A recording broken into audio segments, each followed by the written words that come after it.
यदा यदा हि धर्मस्य ग्लानिर्भवति भारत अभ्युत्थानाम अधर्मस्य तदात्मानं सृजाम्यहम् परित्राणाय साधूनां विनाशाय च दुष्कृतां धर्म संस्थापनार्थाय संभवामि युगे युगे संभवामि युगे युगे संभवामि युगे युगे।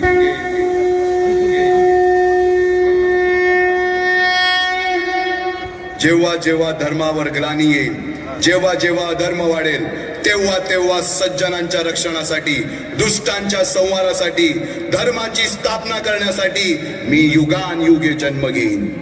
अशीच काहीशी परिस्थिती जेव्हा या महाराष्ट्रात निर्माण झाली, 1-2 वर्षांमध्ये तब्बल 350 वर्ष हा महाराष्ट्र अंधारात होता आणि हाच अंधकार दूर करण्यासाठी एका युगपुरुषाने जन्म घेतला। याच युगपुरुषाच्या पराक्रमाची, सामर्थ्याची आणि स्वराज्य स्थापनेची लहानशी गाथा आपल्या समोर सादर करीत आहे।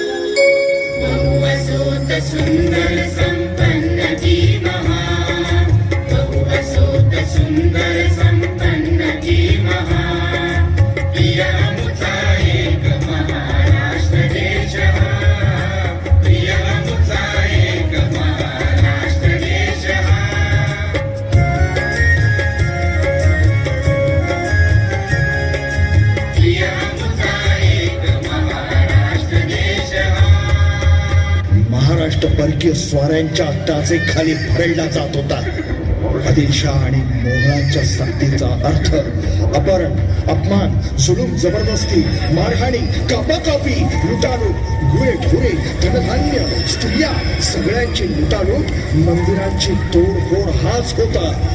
अंतःकरणात असंतोष धमसत होता। नमो चंडमुंड भंडासुर खंडनी दुर्गे, उदंड दंड महिषासुर मर्दिनी जगदंबे, महाराष्ट्र धर्म रक्षिके, बये दारुघड दारुघड दारुघड।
सरते शेवटी देवानं गाऱ्हाणं ऐकलंच। शालिवंशके 1551 शुक्ल नाम संवत्सर उत्तरायण शिशिर ऋतू फाल्गुन वद्य तृतीयेला सायंकाळी शुभ लग्न उदित असता कलियुगातील नरसिंहाचा, ग्रहमंडलातील सूर्याचा, नक्षत्रातील ध्रुवाचा, या सम छत्रपती शिवरायांचा शिवनेरीवर जन्म झाला।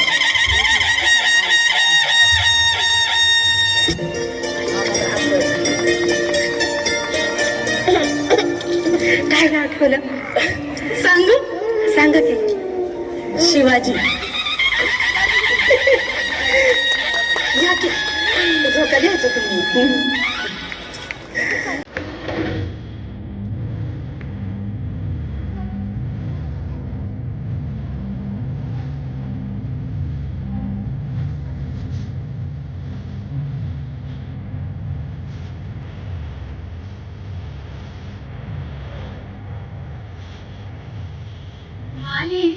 गलावून भारात आदळताना डोळा निरंग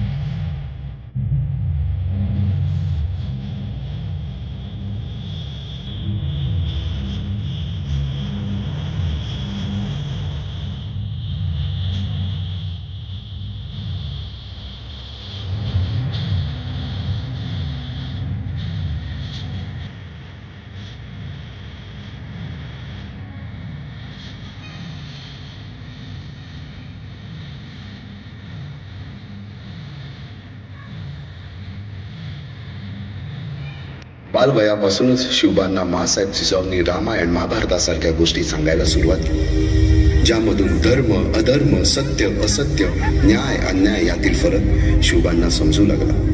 तसेच शस्त्रास्त्र व शास्त्र या शिक्षणासाठी शहाजी राजांनी अनेक कर्तबगार माणसे नेमली, जसे की दादोजी कोंडदेव, बाळकृष्ण पंत, रघुनाथ पंत, शामराज पंत अशा अनेक कर्तबगार माणसांच्या नेतृत्वाखाली महाराज बालवयापासूनच घडू लागले.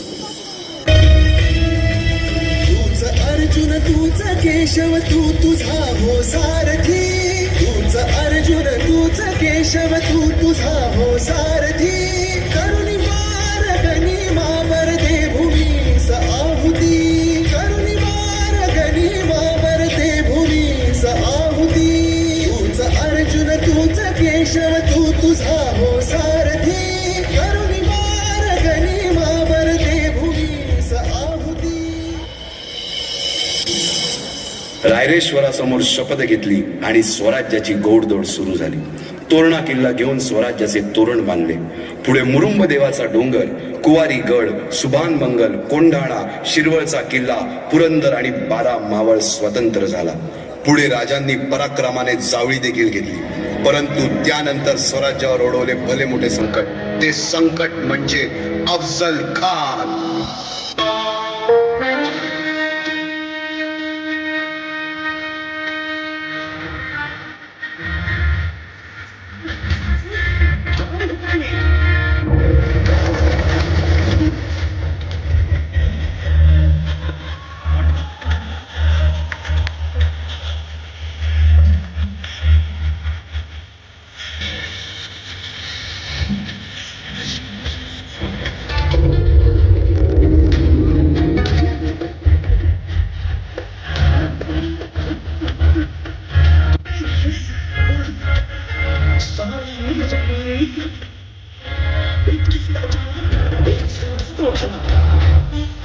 हम लाएंगे शिवाजी को.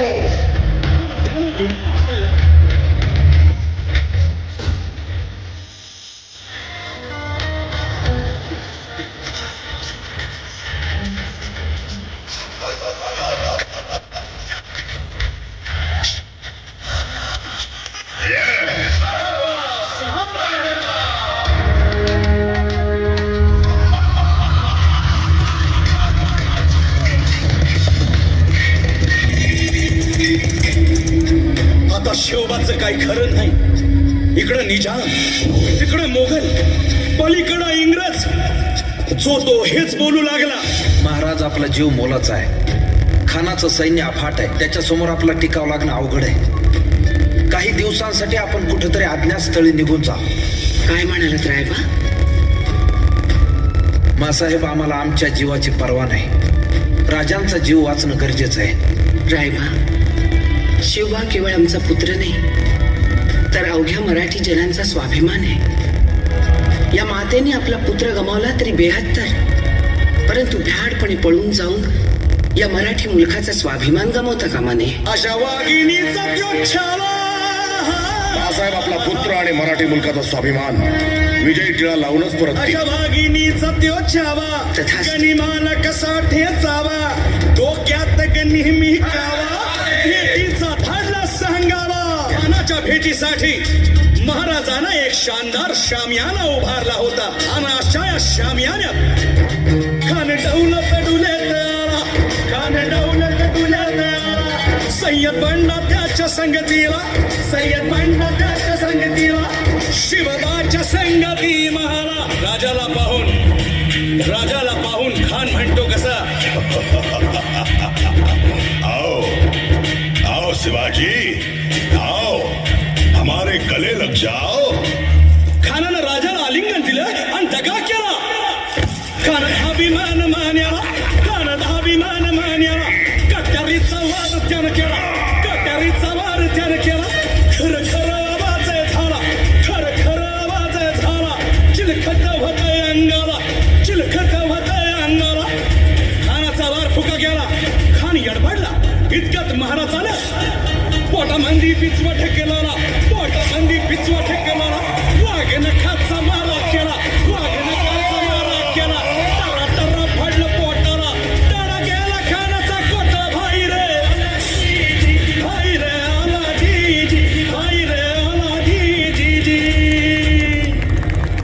मार्च 1660 रोजी सिद्धी जोहरने पन्हाळगडास वेढा दिला होता. यावेळी छत्रपती शिवाजी राजे पन्हाळ किल्ल्यावरती अडकून पडले होते. मुसळधार पावसात सुद्धा सिद्धी वेढा सोडावयास तयार नव्हता.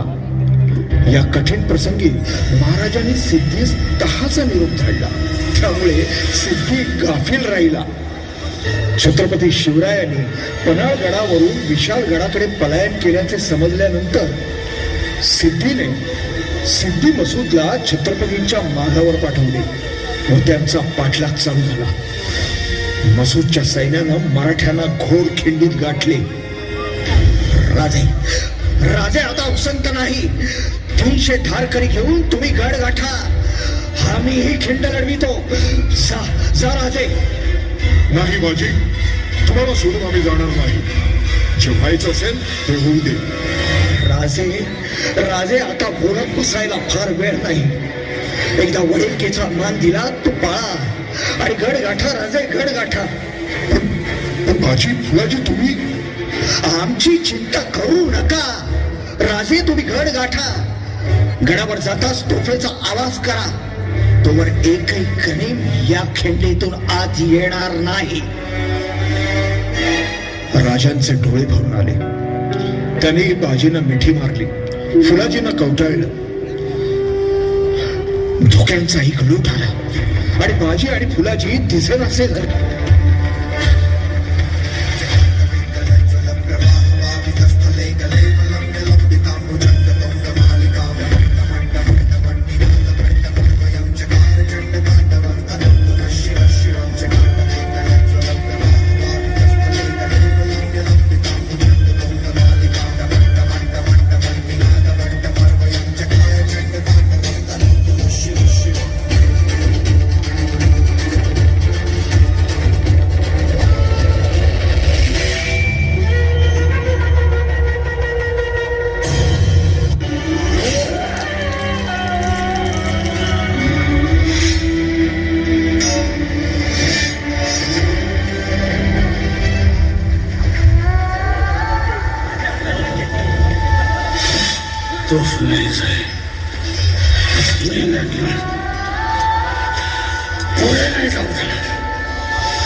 बाजी, लवकर या.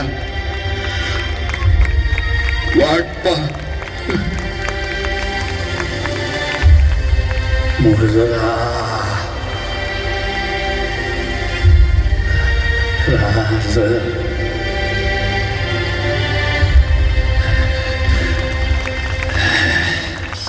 अशा या स्वराज्याच्या यज्ञकुंडात अनेक महावीरांनी शौर्याची, निष्ठेची, त्यागाची समिधा धारण करून आहुती घेतली. अशा कित्येक महावीरांनी पराक्रमाची पराकाष्ठा करत स्वराज्याचे एक एक दगड, चिऱ्या, पायऱ्या बसवल्या, घडवल्या. एक एक बुरुज बांधला गेला आणि आता वेळ आली त्या बांधलेल्या भक्कम गडावर विजयश्री धारण केलेला भगवा ध्वज चढवण्याची, म्हणजेच आपल्या महाराजांच्या, शिवरायांच्या राज्याभिषेकाची.